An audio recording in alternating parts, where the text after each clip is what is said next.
Hi everyone, my name is Damiush and welcome to this video. Today I'm going to be talking about the Season of the Chosen and a bit of a week 1 review. I've been playing a lot of it, I've been playing a lot of the Battlegrounds, playing a lot of the Strikes, trying to get used to the new Umbral Engram system, stuff like that. But I just wanted to do a bit of a recap and maybe some of my personal thoughts on how the season is going, how I hope it goes for the rest of the season, etc., etc., etc. Anyway, let's begin. Let's start with Battlegrounds first.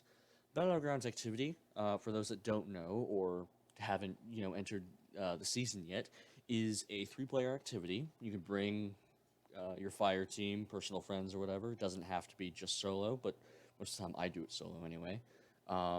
It's basically it's three people versus the Cabal in a strike-like mission. It's very brief, very short, some pretty simple objectives, like, throwing bombs somewhere or defeating a certain enemy to progress, yada yada yada. But I think it's very simple, and I really like it. Um, Sometimes they can be a bit long, just because, um, how would you say it? I don't know. Some of the objectives take a little while to complete, and the amount of enemies that come with it. But I think that's actually good. I think it's good that it takes time to do some of these activities, um, because without them, and if we do a little bit of a transition here, the Hammer of Proving, which is now our new way of focusing Umbral Engrams this season. Umbral Engrams came back and focusing did too, just like in Seasonal Arrivals.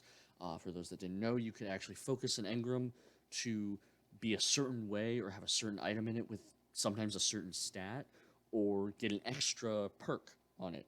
For example, you can actually focus an engram to have a submachine gun, the Extraordinary Rendition for this season, with an extra perk slot in the final column, but that requires 5 hammer charges. So that's where the hammer comes in. Now, every time you do a battlegrounds mission, you can get a hammer charge by inserting a certain medallion, and there are many medallions, which I find to be very interesting. You can go about it very different ways, which is actually something I like. It allows for a lot more personal customization of um, of the of the way you want to play. Because I have been solely focusing, and I'm sure a ton of people have been too, on getting a surplus frenzy arrowhead break extraordinary rendition, because that gun is amazing. It has so much impact. It's great. But I think now I'm going to be chasing some new armor, because you know uh, I'm still holding on to most of my seasonal arrivals armor because I could focus that back then. But now that I can focus it now, I can, you know, start chasing some new armor sets. Season of the Hunt, it was good, good, but the armor was not very good stat wise. This season, I really, really, really like the fact that we can actually focus our armor and our weapons. It feels much more like a personalized game and the way I want to play. I really like that. I really think this is a positive thing in the right direction. Now, moving on to the exotic quest that was released today, it should be actually being shown in the background for what I'm doing. Just for warning, I looked up nothing for this, so I was going completely dark. It took me an hour to do it alone. But I didn't die, so I'm happy with that. But as far as intellect goes, I'm not exactly the smartest guardian out there.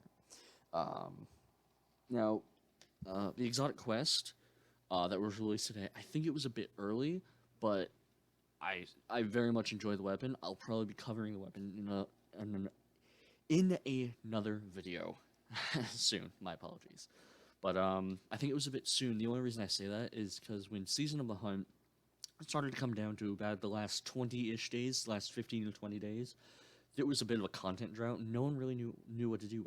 I started to default back to my old ways of playing, Minecraft and Sea of Thieves for a little bit, just to wait out and let the new season roll in and such. But I think it was a little early. But I'm not gonna make any judges because I love the weapon, love it. The Battlegrounds, however, the cleansing Battlegrounds on Earth, that came out early, I believe. That one I think came out early. The only reason I say that is because I think it should have just come out a week later. That's it. The only reason I say that is because it is new content, but if you rush out the new content, it just becomes old very quickly. Because I already know, like, doing it once, obviously, I know what to do. I know how the Battlegrounds works. It doesn't take long for someone to memorize a mission. Basically, you go to the Skywatch complex, you beat a few waves of enemies, you enter in, you defend Ghost while he's hacking a door open, kill waves of enemies there, and then once Ghost gets the thing open, you're at the boss fight. Done. Easy. All right. Well, with that being said, moving on, the Sepix and Saber strike. I really like that it was the Nightfall last week. That Sepix was the Nightfall last week. I'm a little unsure about the fact that we hit. Most people obviously hit 100K on heroic, which seems a bit odd. I don't think there are many strikes out there where you can get 100K on heroic, but I was hitting like 100, maybe 18,000, probably just because of the length of the strike and the amount of enemies that come with it. But you know, yada yada yada. I don't know why they're not in common play though, like in the Vanguard playlist, the common heroic strikes that you can just go through and go through and go through instead of the Nightfall. I feel like they should be implemented in that, and I feel like, you know, that would, for the new players out there, would, you know, spice it up a bit, you know, be like, and if you're playing with an older player, like a D1 veteran, you can, you can have a conversation. There's huge differences in dialogue when you're a new light or you're a vet from D1. So, you know, it's nice to just know a different perspective, because I've met a lot of new lights, and, you know, they get these separate dialogue options, and they're just like, oh, I didn't know that. You know, it's fun talking to people that don't know some things. It is nice. But all in all, I think that's pretty much all. No. Gambit and Crucible. I like the new rank up system. I think that's a positive. I really like it. And you know what, guys? Hands down, it is triple Infamy week this week. So go do that. Go get some Gambit done. Get your Ascendant Shard this week. You know, get that done. Yada yada yada. Yeah, do your thing. All right. I think that's it. I think that's all I wanted to talk about today. All right. Anyway, guys, my name is Daimish. That is all I had to say today about Season of the Chosen. All in all, I think, as it stands right now, 1 week after launch, I think it's a very good season so far. I really like how everything's going, content-wise. I really like, you know, all the stuff that has been implemented this season.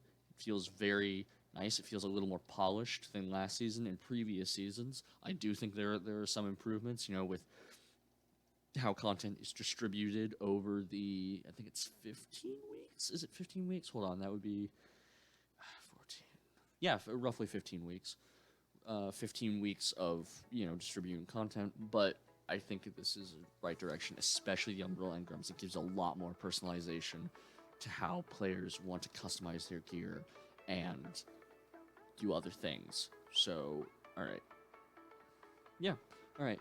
Well, thank you everyone for watching. My name is Daimish. I hope you have an excellent day, and I'll see you guys in the next one.